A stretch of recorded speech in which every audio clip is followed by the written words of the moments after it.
நண்பர்களே, நீங்கள் பார்த்து கொண்டு இருப்பது உங்கள் கௌசிகா ரிவ்யூ. சரி, வாங்க வீடியோக்குள்ள போய் என்ன நடக்க போகுது அப்படின்னு சொல்லிட்டு பார்த்தீங்கன்னா, நேர்முகத்தோட பார்த்தா எல்லாமே நேர்மையாக தாங்க தெரியும், மறுமுகத்தோட பார்த்தா எல்லாமே தப்பாக தாங்க தெரியும். அது போல தான் நம்ம ராஜேஸ்வரி பண்ணுறது எல்லாமே ஒரு பக்கம் தவறாகவே புரிஞ்சுட்டு இருக்காங்க நம்ம மல்லி அப்படின்னு சொல்லிட்டு நம்ம விஜய் ரொம்பவே எக்ஸ்பிளைன் பண்ணிருக்காங்க. இதோ பார்த்துக்கோ, எனக்கு எல்லாமே எங்கள் அக்கா தான். அப்படிப்பட்ட எங்கள் அக்காவை நீ எதானே ஒன்று பண்ணணும்னு சொல்லிட்டு நீ நினச்சேன்னா அடுத்த செகண்டு யாருன்னே நான் பார்க்க மாட்டேன், உன்னையும் இந்த வீட்டை விட்டு நான் துரத்திடுவேன், ஜாக்கிரதா மல்லி அப்படின்னு சொல்லிட்டு சொல்கிறாங்க. நான் சொல்கிறது உங்களுக்கு புரியுதா இல்லையாங்க? உங்கள் அக்கா உங்கள் மேலே பாசம் வச்சுட்டே இல்லை, உங்கள் சொத்து அனைத்தையும் அவங்க சுருட்டின்னு போலாம் தான் இங்கே வந்திருக்கிறது. நீ எதுவும் பேசாத மல்லி, உங்ககிட்ட நான் அவ்வளோதான் சொல்லுவேன். இதுக்கு மேலே நீ எதனா பேசினது எங்கள் அக்கா எதனா கஷ்டப்பட்டாங்க, என்னால் தாங்க முடியாது, அப்புறம் நான் என்ன பண்ணணும்னு எனக்கே தெரியாது அப்படின்னு சொல்லிட்டு விஜய் பேசினு இருக்காது. நான் சொன்னால் உங்களுக்கு புரியாது, நீ பட்டாதான் உங்களுக்கு புரியும் அப்படின்னு சொல்லிட்டு மல்லி கோவமாக அங்கேருந்து கிளம்பிடுறாங்க. நம்ம விஜய் இப்போ ரிலீஸ் ஆகிட்டாரா அப்படின்னு சொல்லிட்டு பார்த்தீங்கன்னா ரிலீஸ் ஆகிட்டாருங்க. நம்ம விஜய் குற்றமற்றவர் அப்படின்னு சொல்லிட்டு எல்லாமே ஒரு பக்கம் நிரூபணம் ஆயிடுச்சு. இதுக்கப்புறம் எந்த ஒரு பிரச்சனை இல்லை, நீங்கள் தாராளமாக போகலாம் விஜய் அப்படின்னு சொல்லிட்டு விஜய்யே ரிலீஸ் பண்ணிடுறாங்க. அது மட்டும் இல்லாமல் அவங்க கம்பெனியில் நடந்த ஃபயர் ஆக்சிடென்ட் எல்லாமே தற்செயலாக முன்கோபத்தினால ஒரு நபர் செஞ்சார் அப்படின்னு சொல்லிட்டு அவரே வந்து ஒத்துக்கினாரு. அது மட்டும் இல்லாமல் இந்த கம்பெனி அமௌண்ட்லாம் ஏன் எதனால் வரல அப்படின்னு சொல்லிட்டு பார்த்தீங்கன்னா, பேங்க்கில் வந்து கொஞ்சம் இஷ்யூஸ் இருந்துச்சு, அதனால் பேங்க் அமௌண்ட் யாரையும் சரியாக காட்டலை. அது மட்டும் இல்லாமல் எவ்வளோ அமௌண்ட் இருக்குதுன்னு சொல்லிட்டு இதாகல. இப்போ தான் எல்லாமே ஒரு பக்கம் சால்வ் ஆச்சு. மிஸ்டர் கௌதம் அக்கௌண்ட்டில் அமௌண்ட் இருந்துருந்துச்சு, ஆனால் எங்களால் அது அந்த அமௌண்ட் வந்து இருக்கான்னு சொல்லிட்டு நாங்கள் வந்து இது பண்ணல, கன்சிடர் பண்ணல. அதனால் பேங்க் மூலயமா ரோபோட்ஸ் கண்ட்ரோல் தானே ஆல்ரெடி, அதனால் கொஞ்சம் இதாகிடுச்சு அப்படின்னு சொல்லிட்டு சொல்கிறாங்க. உடனே சரி ஓகே அப்படின்னு சொல்லிட்டு ஒரு பக்கம் அதை நார்மலாக கேஷுவலாக எடுத்துகிறாங்க. இதுக்கப்புறம் என்ன நடக்குது அப்படின்னு சொல்லிட்டு பார்த்தீங்கன்னா, கரெக்டாக நம்ம வெண்பா குட்டி இருக்காங்களா, அவங்க என்ன பண்ணுறாங்க அப்படின்னு சொல்லிட்டு பார்த்தீங்கன்னா, டேடா அப்படின்னு சொல்லிட்டு ஓடி போய் கட்டி போச்சுன்னு ஒரு பக்கம் ரொம்பவே பாசமாலே போராட்டத்தில் ஒரு பக்கம் ரெண்டு பேரும் ஆனந்தமாக இருக்காங்க. ஆனால் அதே சமயத்தில் மறுபக்கம் இதை பார்த்துட்டு ஒருத்திக்கு வயிறு ஏறுது. நம்ம ரஞ்சித் வந்தாங்க. ரஞ்சித்தை பொறுத்த வரைக்கும் இந்த வெண்பாவும் இருக்கக்கூடாது, மறுபக்கம் இந்த மல்லியும் இருக்கக்கூடாது. இவங்க ரெண்டு பேரும் இல்லைனா என்னோட வாழ்க்கை எப்படி இருந்திருக்கும் தெரியுமா? நான் என் வீட்டுக்காரர் கூட சந்தோஷமாக இருந்திருப்பேன். அதாவது அடுத்தவன் புருஷனை தான் வீட்டுக்காரன் நடத்துமா நடத்து, நல்ல மனசு எல்லாமே நல்லதே நடக்கும், நடத்து அப்படின்னு சொல்லிட்டு நடத்தின்னு போயிட்டு இருக்காங்க. மறுபக்கம் என்ன நடக்குதுன்னு சொல்லிட்டு பார்த்தீங்கன்னா, நம்ம டாடா இருந்துன்னு வெண்பா கிட்ட என்ன சொல்கிறாங்கன்னு சொல்லிட்டு பார்த்தீங்கன்னா, இத்தனை நாள் என்னை பிரிஞ்சிருந்து ரொம்பவே கஷ்டப்பட்டு இருப்பா, வா நம்ம போகலாம், ஐஸ்கிரீம் வேணுமா, என்ன வேணும் எனக்கு செல்லத்துக்கு சொல்லு அப்படின்னு சொல்லிட்டு கூட்டின்னு போயிட்டு இருக்கேன். அந்த சமயத்தில் ஷேரிங் பர்சனால வந்து என்ன மன்னிச்சிருங்க விஜய், என்ன பிரச்சனை ஏதுன்னு சொல்லிட்டு தெரியாமல் உங்கள் மேலே தவறான ஒரு புரிதலை எடுத்துன்னு உங்களை தவறாக பேசிட்டோம், அது எங்கள் தப்பு தான், எங்களை மன்னிச்சிருங்கன்னு சொல்லிட்டு கேட்குறாங்க. இல்லை, என் மேலேயும் தப்பு இருக்குது, எங்கே எப்போ என்ன ஏது அப்படின்னு சொல்லிட்டு எல்லா விஷயமும் எனக்கு புரிஞ்சிருச்சு.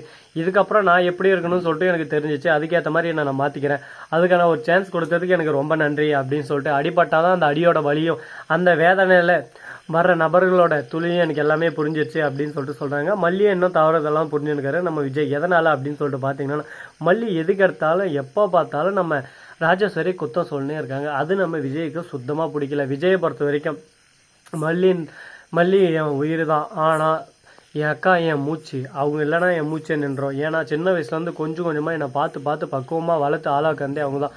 அவங்கள மாதிரி ஒரு தெய்வத்தை யாரானா தவறாக பேசினாவோ தப்பாக பேசினாவோ நான் ஏற்றுக்க மாட்டேன் அப்படின்னு சொல்லிட்டு விஜய் அவரோட ஆள் மனசுக்குள்ளே நினச்சின்னு இருக்காரு.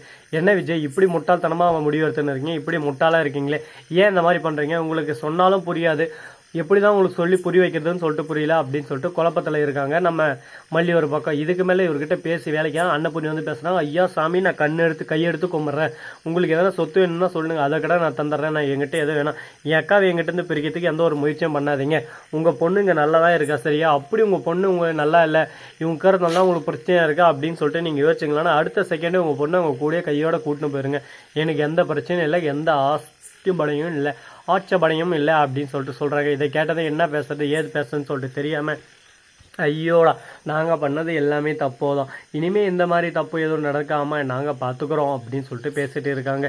இதை கேட்டதும் நாம் என்ன கூற போகிறோம் அப்படின்னு சொல்லிட்டு தெரியலிங்க. எல்லாமே ஒரு பக்கம் ரொம்பவே கிரிட்டிக்கலான ஒரு சுச்சுவேஷனில் தான் போயின்னு இருக்குது. இதுக்கு நடுவில் மழை ஒரு பக்கம் அப்படியே சும்மா அழகாக சாரல் மாதிரி வீசிகிட்டு இருக்குது. இந்த சாரல் மாதிரி தாங்க வாழ்க்கை எல்லாருக்குமே, எப்போ வரும் எப்படி வரும்னு சொல்லிட்டு யாருக்கும் தெரியாது. ஆனால் வர வேண்டிய நேரத்தில் வந்து எல்லாருக்கும் குளிர்ச்சியை தந்து அவங்க ஈட்டை தணிச்சிட்டு போயிடும். அந்த மாதிரி தான் நம்ம மல்லியும் விஜயோட குளிர்தனமே அவங்க தான். ஆனால் அப்படிப்பட்ட மல்லியை இனிமேல் வேணாம், நான் ஒதுக்கிட்டேன் அப்படின்னு சொல்லிட்டு ஒதுக்கி அனுப்புகிறாரு. ராஜேஸ்வரிக்கு ஒரே சந்தோஷம், எப்படியோ நம்ம பிளான் பண்ணது எப்படியோ நடந்துச்சு, இதுக்கு மேலே மல்லி இந்த வீட்டில் இல்லை அப்படின்னு சொல்லிட்டு நினச்சின்னு இருக்காங்க. ஆனால் அதுதான் இங்கே இல்லை. நம்ம ராஜேஸ்வரி என்ன நினச்சிட்டு இருக்காங்க, மல்லி அப்படியே சும்மா வீட்டை விட்டு துரத்திட்டோம் அப்படின்னு சொல்லிட்டு நினச்சின்னு இருக்காங்க. ஆனால் நம்ம மல்லி என்ன நினச்சின்னு இருக்காங்க தெரியுமா, இது எல்லாமே விஜயோட பிளான் தான். விஜய் நம்மள இந்த வீட்டில் இப்போதைக்கு இருக்க வேணாம், ஏன்னா பிரச்சனையெல்லாம் ஒரு பக்கம் சால்வ் ஆகட்டும், யார் இதை பண்ணாங்க எப்படி பண்ணாங்க அப்படின்னு சொல்லிட்டு எல்லாத்தையும் நான் கண்டுபிடிச்சி அவங்களுக்கான தண்டனை நீ சொன்ன மாதிரி எங்கள் அக்காவே இருந்தாலும் சரி அவங்களுக்கான குறிய தண்டனை கிடைச்சாகும். நீ எதுக்கும் கவலைப்படாத, போயிட்டு நீ உங்கள் அண்ணன் வீட்டில் கொஞ்ச நாள் இருந்துட்டு வா, நானே கூட வந்து சொல்லிட்டு வரேன், நீ ஃபஸ்ட்டு ஆட்டோவில் போ அப்படின்னு சொல்லிட்டு அனுப்பிச்சி விட்டு அதுக்கப்புறம் மீட்டிங் இருக்குன்னு சொல்லிட்டு நம்ம விஜய் வெளியே போகிறாரு. ராஜேஸ்வரிக்கு ஆனால் டவுட், ஒருவேளை இருக்குமோ ஒருவேளை இருக்காதோ அப்படின்னு சொல்லிட்டு வாய்ப்பில்லை, ஏன்னா அவ்வளோ அசிங்கப்பட்டு அவமானப்படுத்தி அமைச்சிருக்கான், இவன் சும்மா விட்டுருவானா அப்படின்னு சொல்லிட்டு யோசிக்க ஆரம்பிக்கிறாங்க. இந்த யோசனைகள் ஒரு பக்கம் நல்லா தான் இருக்குது, அதுக்கேற்ற போல் எல்லாமே நல்லா தான் நடந்தால் இன்னும் நல்லா தான் இருக்கும். அப்படி நடக்குமா நடக்காதா அப்படின்ற ஒவ்வொரு விஷயத்தையும் நீங்கள் உடனுக்குடன் தெரிஞ்சுக்கணும்னு நினைக்கிறீங்களா? அதுக்கு நீங்கள் பண்ண வேண்டியது எதுவுமே இல்லைங்க. நம்ம சேனலை சப்ஸ்கிரைப் நண்பர்கள் சப்ஸ்கிரைப் பண்ணுங்கள், லைக் பண்ணுங்கள், ஷேர் பண்ணுங்கள், டிங் பெல்லை தட்டி விட்டு போங்க. அப்போ தான் நாம் போடுற அடுத்தடுத்த வீடியோ உங்களுக்கு உடனுக்குடன் நோட்டிஃபிகேஷனில் வந்து கொண்டே இருக்கும். மிக்க நன்றி. தேங்க்ஸ் ஃபார் வாட்சிங். Tata C you. நன்றி, வணக்கம்.